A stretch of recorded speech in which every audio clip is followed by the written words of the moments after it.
Welcome back, ladies and gentlemen, to another episode of Out of the Groove Power Hour, presented by Circle B Diecast. I am your host, Eric Estep, joined by NASCAR driver Brennan Poole. We are smack dab in the middle of the Olympic break, the Olympic off week. We'll be joined shortly by Truck Series points leader Christian Eckes. Brennan, first and foremost, how you doing, man? You've been enjoying these couple weeks off, and I guess you're racing Xfinity, so you get like an extra week off when everyone heads to Richmond soon. So how are you enjoying yourself? You taking it easy? Yeah, I've really enjoyed the break. I think it's been really nice for everybody and for my guys too, especially just to get caught up, especially like a team and a smaller team in our situation. I think it's been good and healthy for everybody. I went and saw my fiance Lindsay. I went and saw her parents, Debbie and Chris. They all spoiled me with Shout out. cheesecakes. Whoa, big shout out. Cheesecakes and pizza and chicken cutlets and spinach What? cavatellis. I had all of this stuff and had a lot of fun. I also went up and saw one of my sponsors, Chris Welch, CW and Sons. It was his wife's birthday. Shout out. I know this is a couple weeks later, but we had a lot of fun. We went to the brand new MGM casino right over the Maryland, Virginia border. Never been there before. It was very nice. Snazzy. Had a bunch of great food and had some fun. And yeah, so it's been great so far. And I think Lindsay and I are also, since we have one more week off and we kind of did some work and we were on the road driving around, we're going to go to the beach this weekend and take the last weekend off before we get full force back into things and try to just enjoy a couple days sitting in the sun. So I'm looking forward to that. Yeah, beaches. I'm not a big beach guy, but this is the time of year to go. You find a nice beach, it's great. I'm not the kind of guy who gets in the water these days. Like Yeah. it's not like a germ thing. Like it's like literally I've seen so many animals in the water. I've seen like little stingrays come up close, brush up against my feet. I'm like, I don't get in the water too much. So be You careful get out there. you get nervous. I hear where I'm going. There's going to be some sharks. I don't know. Or there's been shark attacks. Like that's been like everywhere though. And I have so seen I that. don't. Do sharks if you just go like to your knees, can they come up and get you? I'm not sure if that's a thing. I know you probably get stung by a jellyfish or something weird. I saw That's a bunch of jellyfish over this past week. That's my thing is I've bumped into jellyfish, stingrays, not a shark yet, but like you see what I mean? Like it's escalating. It's like leveling up in a video game. So Mhm. eventually I will hit shark infested water. So that's why I just I'm kind of like you. You stay out of it. I'll go to my knees. I will go to my knees and hopefully the water is clear enough. The problem is growing up in Houston, this, Galveston is like the closest beach and it's not exactly clear, sunny, beautiful water, so it's everything kind of sneaks up on you over there. So The water is black, and also there are jellyfish. I got hit in the neck with a jelly. I think it was oh, I couldn't see because the water was so dark. I couldn't tell, but I got hit in the neck, and it was like, and then I was all red and stinging. And I remember going to a Chili's afterwards and like getting ice, and I was like putting ice on my neck, and like I must have got stung by a jellyfish. This must be what this is like. I don't know. wow. But yeah, I mean, it's part. If you're gonna get in the ocean, I guess it's their domain. You guess better look out for That's the true. wildlife. They're gonna get you. I guess that's true. Very, very true. Well, I would be remiss, Brennan, before we move on, if we didn't shout out our sponsor, CircleBDiecast.com. As always, you can use code OOTG, short for Out of the Groove, for discounted shipping at CircleBDiecast.com. Really appreciate them supporting the show. And we always like to begin these episodes by showing off a favorite or sentimental diecast in our collections. Brennan, this one's pretty cool. I was actually gifted this car. I'm a big Matt Kenseth fan, so I've seen a lot of black and yellow diecasts on my shelf over the years, but I've never seen this specific scheme from his rookie season. It was actually gifted to me by a young man, a young fan, young racer named Trison, who you might know, Brennan, because you guys have shared the Mac Door Systems sponsor. You guys have got very similar paint schemes on your race cars. So Yep. shout out to Trison. It was a few weeks ago. I think it was at Nashville, I believe, is where I ran into him. He gave me this, which was very nice of him. So one of the few Matt Kenseth diecasts I don't already have. So this has been sitting on my shelf the past few weeks. Shout out for that. Brennan, do you have a special car in your collection this week? Yeah, so I brought out this bad boy right here. Oh, what is that? This is a Junior Johnson Whoa. hot rod. He also signed it. I guess I should do it this way. He signed it Oh, wow. for me, so this is very, Whew. very special to me. As he He passed away at the end of 2019. But I used to race UARA and late model stocks with his son, and we would always park side by side and spend a lot of race weekends together with him and his son and his wife. And my mom would always be hanging out with his wife, and my dad and Junior, they would talk and discuss things. We ran the same chassis for Greg Marlowe, so That's so cool. we try to help each other out a little bit. So yeah, so that was fun. He signed that, and yeah, he was always really nice to me and watched me race a lot, and even said he would have hired me to drive his cup car back in the day. So Oh that was wow. always meant like the absolute world to me, to hear that from him. So that was really cool, and so yeah, so I've got that thing. It's that one's a really special one. That's going right back in the box Yeah, take good after the care of that. show. That's super Yes, cool. exactly. And the personal connection to it as well. That's awesome, man. Wow. That's incredible. Well, we're off to a hot start here today, Brennan. Great segue into these hot summer months. We were talking about how we're spending our off week a little bit, and you sort of touched on this. This is a good chance for your team to sort of regroup, recalibrate ahead of this final push towards the NASCAR Xfinity Series playoffs. All the playoffs for all three series are right around the corner. But bigger picture, we hear guys in the industry often talk about the lack of off weeks. NASCAR, especially the Cup schedule, is go go go. 38 races in the calendar year, and recent seasons there's been this one off period, sometimes only one off week. At least this year there's two for those guys. I know you're doing Xfinity primarily, which you have a few more off weeks baked in here and there, but it's still a grind. I mean, the NFL season is about what, 4 or 5 months. If you get to the Super Bowl, maybe it's 5 months long, but NASCAR is 9-10 months of actually racing, let alone all the prep work. So I feel like there's a bigger discussion around, even in non-Olympic years, does it make sense for NASCAR to maybe work in a short summer break regularly? What do you think about that? I mean, I will say that I have enjoyed having this time off, and I definitely think it's been good for our team, and I think employees too. I think there's a limit to that. I think the Xfinity having this third week, I know for like me and my team, like we are ready to go racing again. Hmm. So I really feel like a 2 week break is really ideal. But I think it's good. I think it's healthy for everyone to have some time in the summer to be able to spend time with their kids, especially if you work in the sport and your kids are in school, and you race all summer long. It's nice to be able to take a family trip, or do something in when your kids aren't in school. So I see sort of the idea behind that as being healthy and being good for families and people who work in the industry. So I think it's great. I think it's been good for me. It's been good for me in a number of areas, even from the standpoint of being able to work on things for next year, have certain conversations, but also spend time with some of my partners and just enjoy having a weekend away from the track and being able to do some fun stuff. And that part of it has been great. So I think this is something that NASCAR should really consider moving forward. Maybe something that they see beneficial for them too. I mean, Hmm. they got a lot of stuff going on too. As much as it's 33 weeks for us in Xfinity, 36 weeks for them, it really is the same for NASCAR as well too. They're putting on this huge event with 3 series a lot of these weekends, and they're traveling everywhere, and they're sending guys, and their officials are doing stuff. And it's just, I think it's nice for everyone to just get. I think 2 weeks would be perfect. I don't know what you think, Eric. If Yeah, you, I'm sure you missed the racing. it's certainly tough. So from my standpoint, and I come at this from a completely different view because I don't live in North Carolina. I don't go to the shop day in, day out, week in, week out.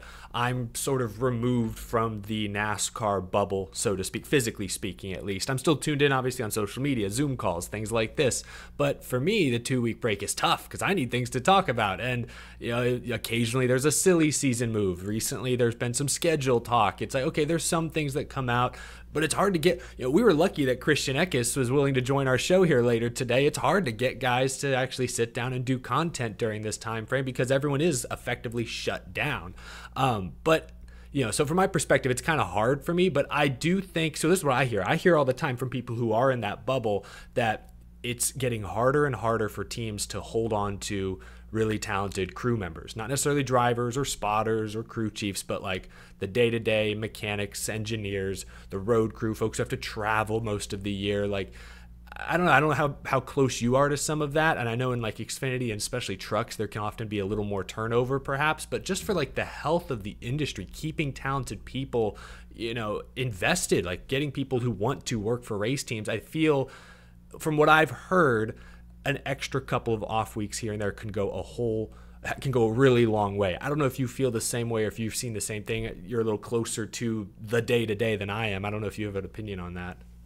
Yeah, I think for sure it definitely the we lose a lot of employees to other teams, whether it's higher up in Cup or even just amongst ourselves in Xfinity and trucks, guys who are moving around all over the place, mostly because, guys are learning in other roles and then they move forward or they can see an opportunity to go to a better team and they want to Sure. run better or they want to win and things like that. So guys move around. And I will speak from our side at being Alpha Prime, Tommy Joe and the leaders we have there, Frank Kerr, they are teaching these guys how to do things the right way and develop them. And so that kind of attracts other eyeballs in the garage from bigger teams that will try to, oh, you learned from some guys that are doing some really good things and they just kind of take you away and you go, and you can't blame them. They get paid more, they get more stuff in other areas. So that's really understandable. But I do see a trend here where it's like, man, you can kind of get similar pay as working on a race car and you work in a dealership or do some other things and you're not on the road, you're at home, especially if Yeah. you're married, trying to start a family or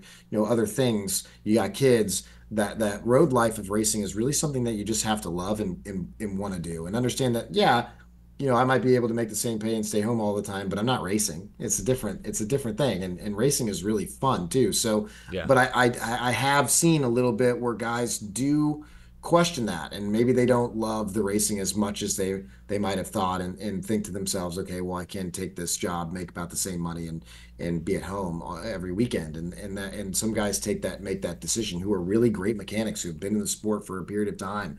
And I find that to be kind of an interesting thing right now. But I think it just boils down to how much you love the sport. I see a lot of really young guys too that are coming in right out of college, right out of school, and they're grinding and they're working it out and they're really not making that much because they're learning. They're very green to racing in general. It's just something they wanted to do because they liked watching it growing up. And I see a lot of effort and a lot of hard work from a lot of young guys that want to do it, that want to be on the road, that want to go to these racetracks, that want to be a part of the team, that want to win. And that part of it is cool too. So it's a very interesting time right now in the sport as far as that stuff goes. But and it's hard to find, because you veteran guys, so you need like really good mechanics and really good guys to make everything work, and then you need a couple of young guys in there that you're learning to develop the future guys, and Exactly. that's a tough balance to find. Yeah. No, that's really interesting. And I'm glad you kind of spelled it out that way because for sure, I think an extra 2 weeks in the summer could maybe help you hold on to some of those veterans a little bit longer that might have other options on the table, especially in the summer. You mentioned it.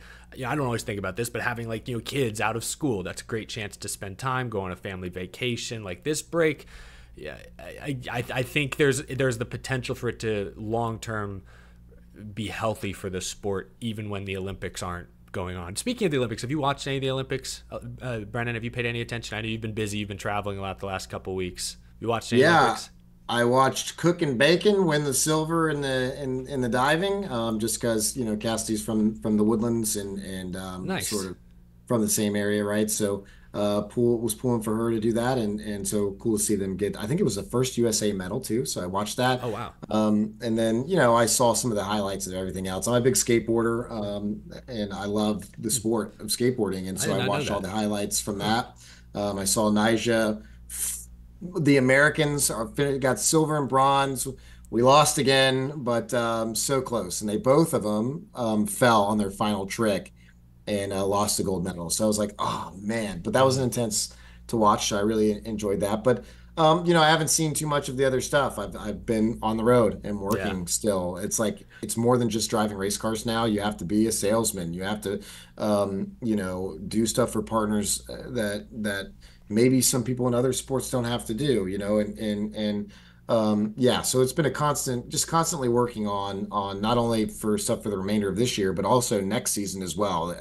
I know we're going to talk a little bit about silly season, but all that stuff is picking up, and I feel like year after year after year, it just keeps getting earlier and earlier and earlier. Movements start happening, and it's wild. And I think it's starting to get to a point now in our sport where it's just even more challenging to find a seat, and I think it's going to get pretty difficult here these next couple years. And guys that are in seats right now, I think are ones that are like holding on, and they're going to kind of be here for the next group because it's just going to be so difficult to get in, if that makes sense. So we'll have to see how this all plays out. But yeah, I've just been working, so I missed out on some of the Olympics. But Yeah. I just love competition, and it's fun to watch them compete and fulfill dreams that they've had their whole lives to compete in the Olympics. They do such a great job with the Olympics because, like, I find myself stumbling upon the gold medal badminton match. I don't know anything about badminton. I think I played it in middle school. We had like a unit for like 6 weeks, and that was my one and only badminton experience. But I was glued to my TV for over an hour. Two countries that I didn't care about, wanted to see what would happen because the emotion. They do such a great job of explaining in 30 seconds. Here's these guys' backstories, guys and girls. Here's what they did to get here. They've trained their whole life. You're immediately emotionally invested. Here's their family in the crowd. Like, they do such a good job of quickly getting you up to speed, even on a sport you could not care less about 99% of the time. So that's what makes the Olympics fun. But you kind of began the segue to it. There has been some news during this off period. It really got off to a hot start with Spire Motorsports announcing a couple weeks ago that Corey LaJoie will not be back in the number 7 next year. He's been in that car since 2021, and it sounded like when they announced Rodney Childers would be the crew chief a few weeks earlier that LaJoie was in the plans. He was mentioned in a couple of the press releases, but something changed in the last couple of weeks. Obviously, this year, I think from a statistical standpoint, has been disappointing for LaJoie and that number 7 group. So a clean, fresh slate going into 2025. I've talked about this at great length on my main show, but I do want to hear maybe what you have to say about it. Brennan, did you have any reaction? Were you surprised when Spire made that decision? Yeah, I mean, honestly, I was super surprised. I felt like Corey was pretty much their boy over there, and I know he brings some money to the table and some other stuff, but I know Spire is also making a huge push to be a top team. They've got hiring Michael McDowell here, at the beginning part of this year, and they're making a push for something, and a lot of money is being poured into that whole program with Gamebridge and a bunch of other stuff that's going on. It's just like it's kind of like crazy, but I see them make, obviously something happened where a driver became available that we don't know about. This is what I'm assuming has happened because this is the only thing that makes sense. So you think they already have their replacement lined up or in mind?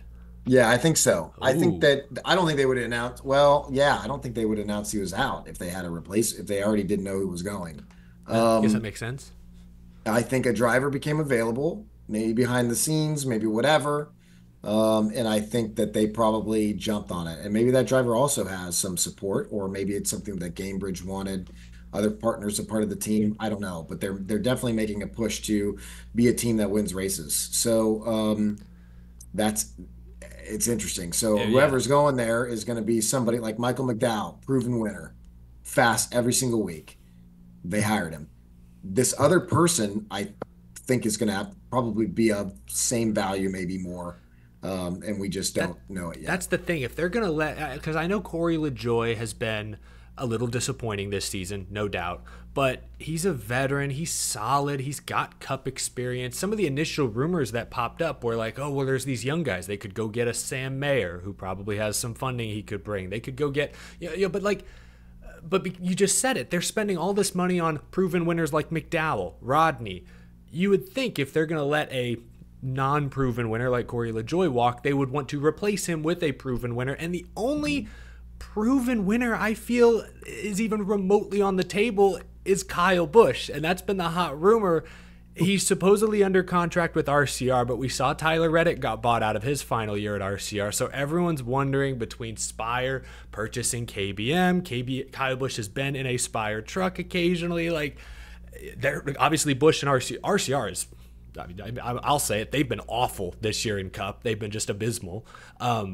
Could there be, I'm just, I don't know if you've heard anything, but that's like the exciting rumor, but a lot is going to have to fall into place for it to be Kyle Busch. But what you said there, proven winner, I don't really think there is another clear-cut proven winner that's readily available to that team, at least in my opinion.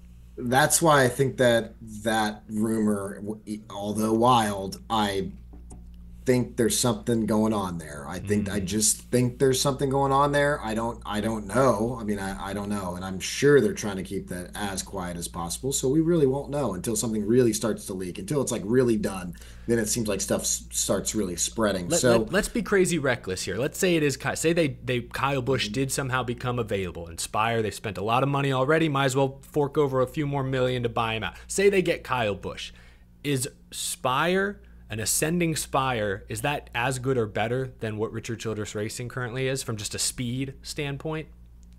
What do you think? Oh man, I think Kyle Busch in that car will be able to tell just how good they really are. But there are times where the 71 with Zane, who has like zero experience, that we've seen splashes of just real good raw speed. The same thing for the 77, the just splashes of just like real great raw speed with someone that just really doesn't know what they're doing yet because well, they're just Yeah, inexperienced, not he's that really he's 21. just yeah, just doesn't have the experience yet, but speed, like, whoa, where'd that come from, And I think we've seen that out of Corey many times over the years, where it's like, whoa, the 7 car just legitimately was just ran top 10 all day. What, whoa. So now you put someone like Kyle Busch with his leadership skills, his abilities, Rodney Childers. Okay. Yeah, I think that sweetens the that's deal. Yeah, if I'm yeah. Kyle, I would look at Spire and say, I'm not so sure. Oh, you signed who? Okay, all right. I would, Mm, I'd consider. Let me put it this way: if the trade request goes through, he's not going to veto that trade. Maybe is what I would say. Not Yeah. with Rodney Childers over there. Like that could be a dynamic duo.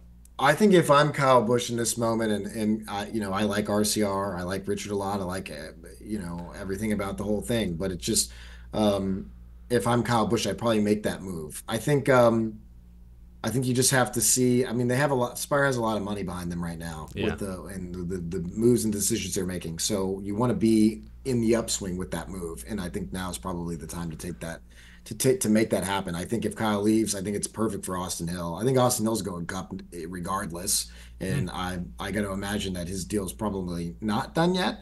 But I got to imagine he'll end up in the 8 if that's what does Yeah, happen. probably. That's a no-brainer. I think if he doesn't, I think you see him in like a colleague car and it's some kind of RCR or connection thing, Sure. and he's still under contract with RCR, and he's just kind of like leased out to colleague for the year is what I imagine will happen if Kyle Busch stays, and then we'll just have to see what happens with the 7 and who that's going to be. Um, interesting, Yeah. interesting. But yeah, I would Very. imagine you would go for a proven winner. Do they go to a lower guy? Do they get a guy from trucks that has money? Do they get a like who we're going to talk to later today in the show? Do they go somewhere in that route? Do they go after a Corey Heim and steal him out of? I don't know. Yeah.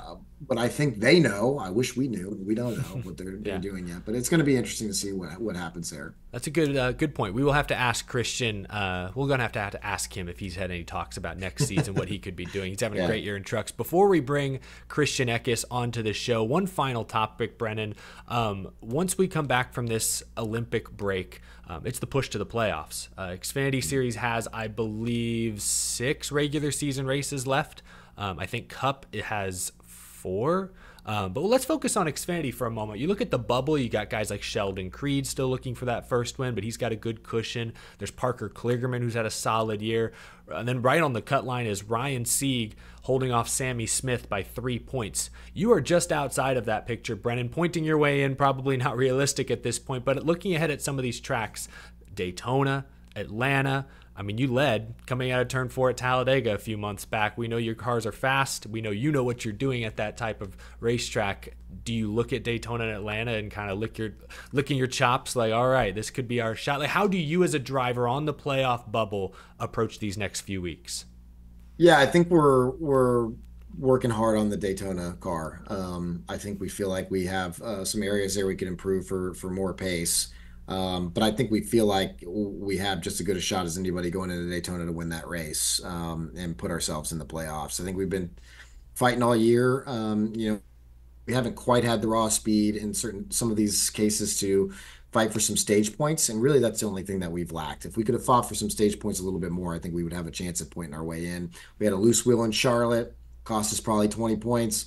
Did the same thing blowing up in Iowa, cost us another 20, maybe more than 20 points. So like, we feel like we should be a lot closer to being in that hunt. Just a couple things out of our control that happened. So, I feel good about where we're at. Our cars are definitely fast enough. We need the race to kind of play out, for us. It needs to go our way for us to be in Sure. position to make something happen. But, Daytona, the night race, it's always a crazy one. Oh yeah. It's always going to be a lot of wrecks and a lot of mayhem. So hopefully we can put ourselves in a position to do like what we did at Talladega, and then I'll use all the tricks that I know in my book to put ourselves in position to win that race. I think we've seen guys like Jeremy Clements win it, and a Yeah. few other guys over the years that maybe not a regular contending driver team for a win on a regular basis, but win at Daytona. So I think we have a chance for sure. Atlanta will be tough. The 21, the 2, those cars are going to be Yeah. incredibly quick. Same deal. You need some wrecks. You need some stuff to go your way, which it very well could. Um, but all in all, I think we feel good about where we're at and feel good about these next couple of races coming up, and we're gonna put everything into it that we can with what we have to work with. We don't have the leased engines, we don't have a sim. Our cars aren't scanned, and these big teams, their cars are totally scanned and put into the computer. They can run all kinds of changes and setups and stuff and see load numbers and all kinds of stuff. But we're guessing every week, so we're kind of doing a little bit more the old school way still. So to do what we've done every single week, we've had top 20 speed every single week. And when we've had something out of our control happen, other than, when we blew up or the loose wheel at Charlotte, we've been able to bounce back. I mean, I think we finished 21st like 4 or 5 times now. We've really, I think our average finish is 19th. So like we've really done a really good job for what we have to work with. We're literally working on a quarter of the budget of pretty much everybody in the field. So Yeah, I mean, I'm it's a proud of it. testament. I mean, you guys are in that mix with, I mean, guys just outside the playoff picture. Sammy Smith, that's a junior motorsports car. Brandon Jones, that's a junior motorsports car. Anthony Alfredo, and then it's you. Like you're right in that mix with Alpha Prime Racing, and this is still Alpha Prime. I know it was Tommy Joe before, but what is their third year as Alpha Prime? For a new team still, and as competitive as the Xfinity Series has become, we've seen so many new teams like Jordan Anderson, and Sieg has gotten more competitive. Like so many good teams now in Xfinity. That's still extremely impressive. So, well, good luck, Brennan. Michigan, I think, is first, right? How do you feel about Michigan? Yeah, Michigan's going to be interesting. We're running that same package that we saw at Indy Oh with the yeah, you know what? Speedway, I so forgot it's going about to be that. Okay. totally different race. We're going to be grouped up more like a pack. Maybe we have a shot there. Maybe Shoot, some yeah. people will crash and we'll have a shot at it. I don't know. I think we have a good opportunity the next several weeks for something to go our way. But yeah, regardless, I'm proud of everybody. It's been a wild year. I mean, I've always believed in my heart that we could be a team that contended for this, to be in this place, to be a top 20 in points, to fight. Maybe we get lucky and get in there in the top 12. And we've done that all year. We've kept pressure on them all year. We've stacked points. We really haven't made any mistakes. And here we are. We're 16th in the points, and we're still fighting. So yeah, it's been a lot of fun. But I think it's been good for me as a driver. It's been good for the team and all the guys that work on it. That we've got a great group. Everyone's really talented, and I think it's showed every single week that we get to the racetrack, and the guys that we race the ground, I think are thinking about us, and we're just doing our thing. So Nice. it's been cool. Nice. Awesome stuff. Well, on that uplifting note, Brennan, I think it's about time we bring in our special guest this week. Christian Eckes joins us here on Power Hour. We are now joined by NASCAR Craftsman Truck Series points leader, Christian Eckes. Christian, really appreciate you hopping on Power Hour this week, especially during the lengthy NASCAR Olympic break. Really do appreciate you stopping by. How's it going? All right, it's going great, man. Thanks for having me on. Yeah, I wasn't, well, I'm not doing anything, honestly, over these last couple of weeks. So it's nice to have something to do. So yeah, no, thank you guys for having me on. Nothing at all. No, are you watching any of the Olympics? Do you have like a niche sport that you're like rah rah cheering for? Honestly, I haven't watched a single Olympic game. I don't know if I have in my entire lifetime. I've honestly just been going to the shop and hanging out, trying to have some downtime. It's nice to have these weeks off, but I'm also antsy trying to get back to the racetrack too. Yeah, well, it's been a great season for you so far. I want to go all the way back to the beginning, Christian. We asked this of a lot of our guests, but you've been racing. I looked up, you've been racing since you were about 12 years old. Is that correct? What first got you into racing, driving race cars? Honestly, it just looked like a good time. When I was, I guess I started when I was 10 years old. in Okay. 2010. But my dad's buddy raced, would have been the sportsman division, which is like a big block modified kind of with a smaller motor, at Bethel Motor Speedway, and they had bandoleros there, and it looked like fun. I always wanted to race. I had a little track set up at my house for quads and go-karts and other stuff like that, but never really raced. We rented a car one day and kind of just fell in love with it from there. So it's been a rocky road with lots of peaks and valleys since then, but it's always something I'll enjoy for sure. And early on, did you have any early like inspirations or favorite drivers growing up? Yeah, I mean, Jimmy Johnson was always my favorite driver, because of the success and just kind of how he went about things, made it a clear-cut choice for me, when I was younger, for sure.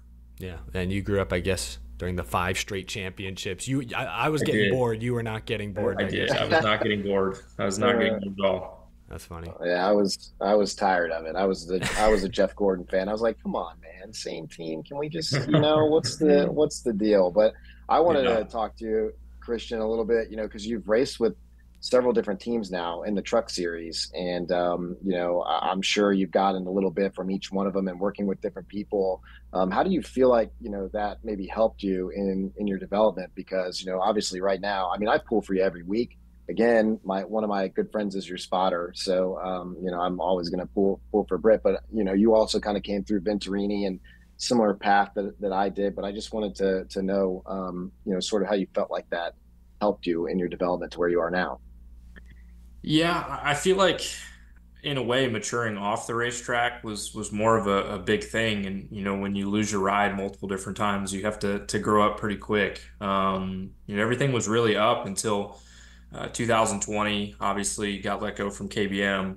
And that was kind of the first real, like, oh wow, okay, there's probably a different way I need to go about this. There's different things I probably need to be doing. And then, going through that whole process of 3 months, not really knowing what I was going to do, it matures you in a big way really quickly. So I definitely wouldn't trade those experiences for the world, but I think that's the biggest thing that's happened over these last couple of years is just maturing as a person, having to go through those hard life decisions, life events, to get to where I am today. I feel like has improved me a lot on the racetrack, as well as figuring out what works, what doesn't, because there's a lot of times that things didn't work over the last several years. So I think that's molded me into what I am today for sure. And like I said, I wouldn't trade those experiences for anything.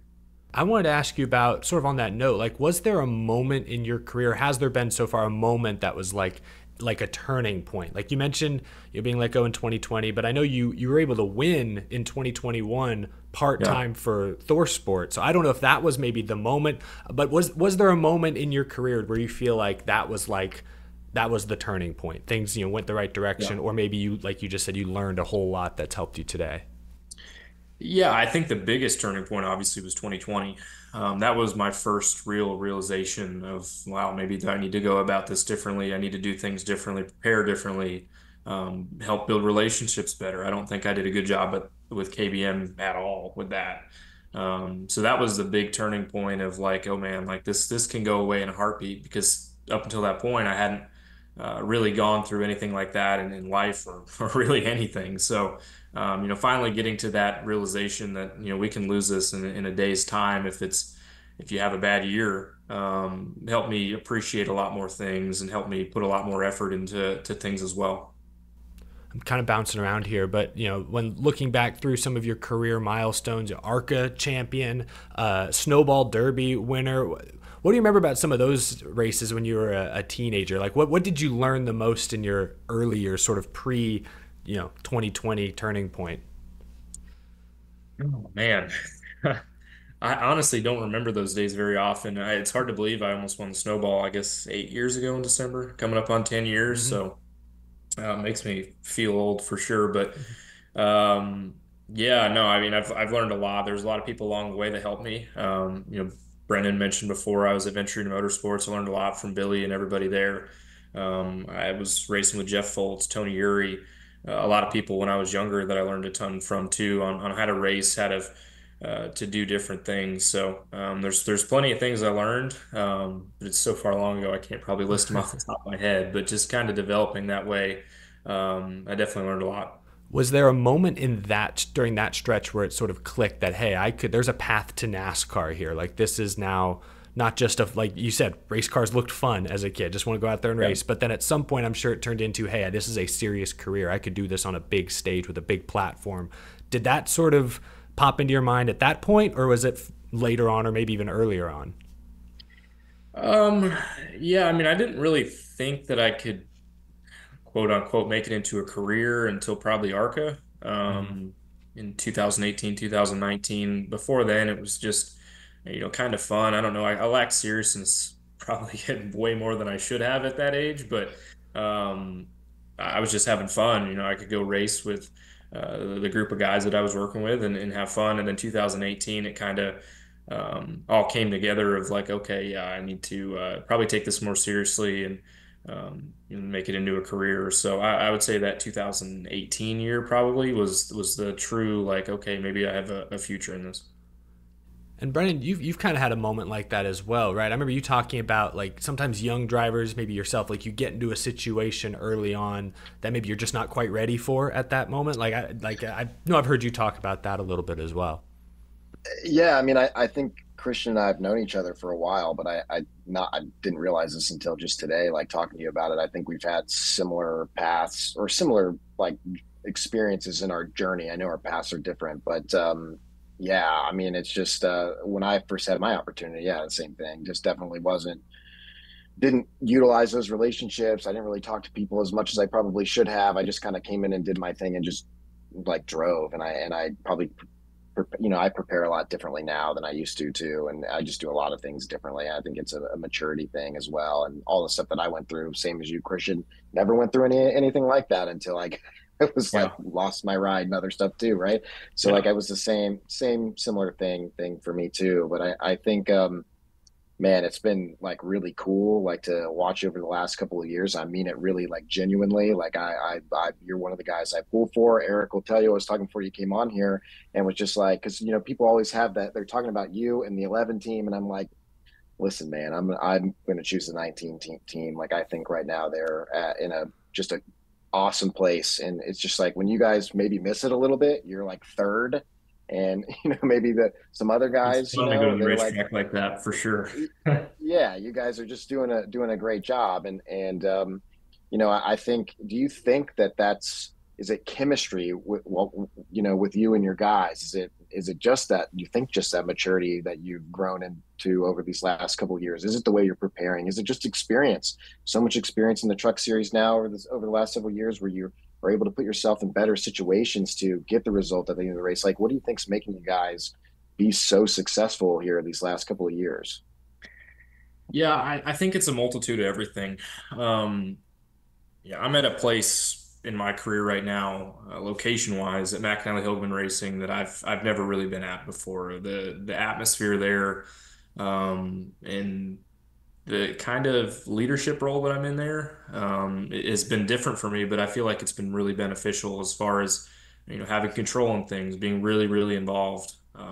Thankfully, I bought my house before I came here in 2020, but I'm 5 minutes from the shop right now, so I'm there every day. I'm doing a lot of the things that I didn't used to do that I don't think I can go back not doing now. So there's just a lot of things. Experience is definitely pretty big, excuse me, of just learning what works, what doesn't, both at KBM and Thor Sport.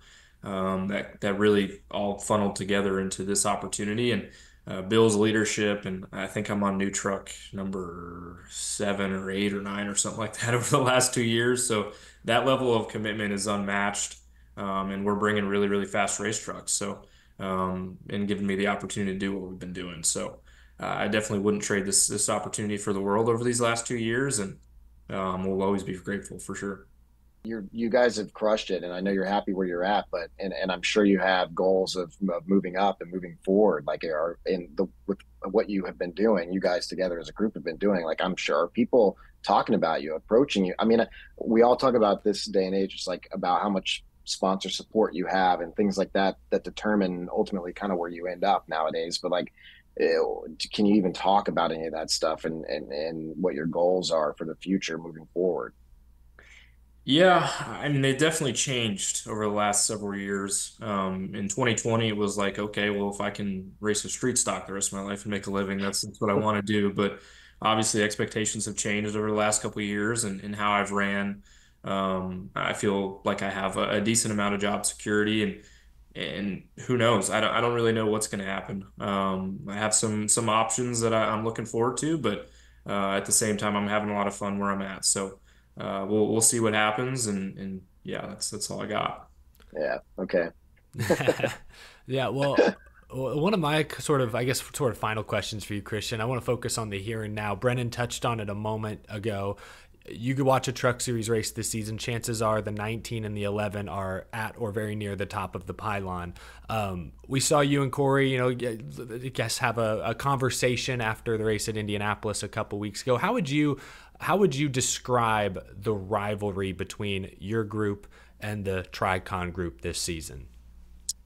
Yeah, I think it's a healthy rivalry for sure. If you notice, they usually win, we get motivated, then we go win, and then it kind of just stays in a constant circle.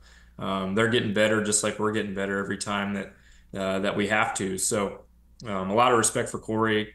We've been friends for years. Yeah, he wasn't too happy with me in the last couple of weeks, but he texted me probably about 10 minutes after that whole altercation went down, and we talked it out, and we kind of, I assume, are both under the impression that it was just hard racing. So I don't think there's any bad blood there anymore, but at the same time, the rivalry has been great as far as pushing me to be better, pushing my team to be better, and I'm sure they feel the same way as well. Yeah, well, it's fun to watch because I think both you and Corey obviously hopefully have a very long and successful future ahead of you guys in NASCAR. Looking ahead to the playoffs, because once this Olympic break ends, it's sort of crunch time for the truck series pretty quickly there. Where does your team still need to get better, you think, to make a deep playoff run and maybe win this championship? Yeah, I don't know. Like, I feel like we're in a pretty good spot. We got another new truck coming out for Milwaukee that has some updates that I'm pretty excited about. Hopefully that'll give us a little bit more speed. But yeah, I mean, just keep pushing. We can't get complacent because the 11 is going to keep getting better. Everybody's going to keep getting better. The 98's shown up the last couple weeks as well. So I think just not getting complacent, it will be our biggest struggle. When you're that good, it's easy to say, oh, we can't get it any better. But at the same time, we have to push and push to try to get better, or we'll get a little bit stale. So I feel pretty good about where we're at as far as the mix of things. Our mile and a half programs improved tremendously since the start of the beginning of the year. Our short track program is obviously really good. Our super speedway program was not very good at Daytona, but it raced okay, led us a couple laps and got in contention but qualified 25th. So that could definitely be better. But overall, I feel pretty comfortable with the way we're heading. We have some plans for everything to get a little better. So just got to stick to those plans and see how it plays out. Sweet deal, sweet deal. Well, you already, I know, kind of answered to the best of your ability the future plans and goals question. So I'll turn it over to Brennan. Brennan, do you have any final questions, thoughts here with Christian Eckes this week? Well, man, I mean, just to have fun with it. Are you going to do anything the rest of the break? Or are you just going to be head down, digging every day? Are you going to take a vacation trip? I told Eric I'm going to go watch the late models race at Hickory on Saturday. I am going to do that and go have some fun and go back to my old roots. But you got any plans for the rest of this little break you have left? Probably not. My friends are in the Bahamas right now, and they invited me like 2 months ago. So there's still an outside chance that I go here. What's today? Tuesday? I mean, I can go for a couple days. I might go, I might not. I don't really know. Probably not. But other than that, no, just getting ready for Richmond. It's healthy to unwind and relax a little bit. Let loose briefly, because again, once you come back, there's not much time. It's going to be locked in, fully focused until November, man. So don't burn yourself out. November 10th, I could take a vacation. We got to get ourselves in contention for a championship first. Yeah, I hear you. I'm up visiting family right now. That's why I got pinball machines behind me. I normally have racing stuff, guys. I know that he's in like a Chuck E. Cheese. there's a candy claw machine over there. It's full of candy. I'm trying to stay away from it because I also know the break will be over fast, and I've got to go back to work too as I'm trying to get into the playoffs somehow, some way with our team. So I get it, man, for sure. But I'm obviously pulling for you, and always have over the last several years. And so I hope you have a great playoff run and get it done. Appreciate it, man. Yeah, thank you. Yeah. Awesome. Well, Christian, thank you so much for spending some time with us during your, it sounds like, extremely busy Olympic break. Good luck the rest of the season, man. We'll talk to you again sometime soon.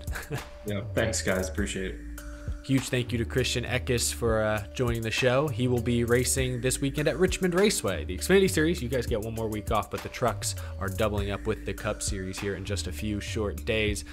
Brennan, before we get to our final fan question segment, I want to give one more shout out to CircleBDiecast.com. Again, use code OOTG for discounted shipping at CircleBDiecast.com. If you're watching this on YouTube, the link is down in the description. If you're listening to us, it's CircleBDiecast.com. Just click.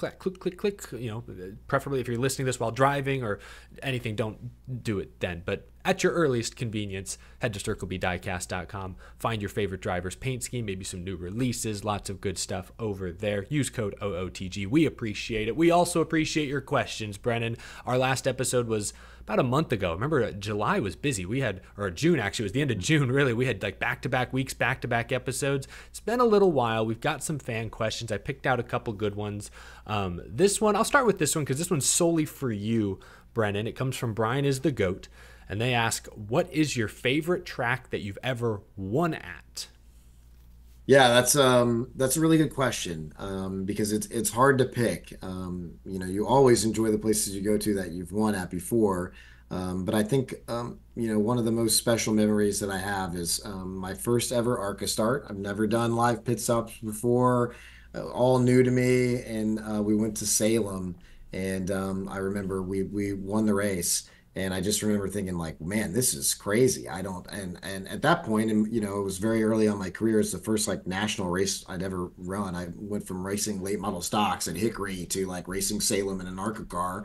So, and I remember just thinking like, wow, like maybe will this win be like a moment in my, is this going to like help me get a ride? Like, I remember like walking out of the track and my dad being like, I don't know. But I think you might have just did it. And I'm like, okay, well, I don't know. We'll see what happens from this. And I just remember just like everyone just being so filled with so much joy. And of course, Salem is just like an incredibly difficult track, like high banked, worn out. You run up by the wall. It's known for a little bit of wildness. And so to win that race in my first ever start was really just really special. So I enjoyed that. But of course, winning at Hickory is also a really cool thing. When you win a tour race at Hickory, and you know, it's like known to be one of the most challenging tracks to figure out, to be quick there. And so I'm fortunate enough to win there a few times, and I've always enjoyed that. I just went this past Saturday to Hickory Motor Speedway and watched late model stocks run, and I just enjoyed going there. I've always loved that place. So I'm fortunate enough that I have had some victories that have been special. Like I've been to Victory Lane at Michigan. I'm going there in a week, and Kentucky was cool, and I've ran the fairgrounds in Springfield, Illinois, on the dirt.